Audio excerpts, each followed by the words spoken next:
En 2018, la consommation d'énergie électrique dans le Grand Est a baissé de 1,4%.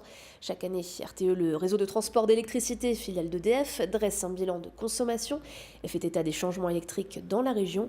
En 2018, donc, les émissions à effet de serre ont baissé de 26% par rapport à 2017 et l'électricité d'origine renouvelable est largement en hausse. La région Grand Est est une région qui produit 2 fois plus que ce qu'elle consomme, avec des centrales nucléaires réparties tout dans le Grand Est et notamment en Alsace avec la présence de Fessenheim. On retrouve aussi en termes de moyens de production tout ce qui est l'eau au fil de l'eau le long du Rhin, donc des moyens de production sur le Rhin qui sont des valeurs importantes, enfin des moyens de production importants qu'on a en Alsace.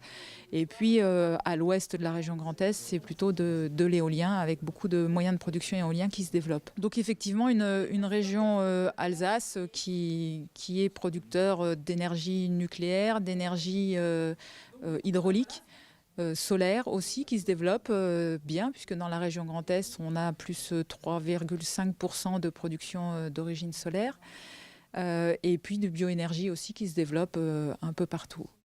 Et en Alsace, depuis de longues années, justement, une part de l'électricité est produite par la centrale de Fessenheim et RTE anticipe déjà l'arrêt total des réacteurs prévu pour 2020.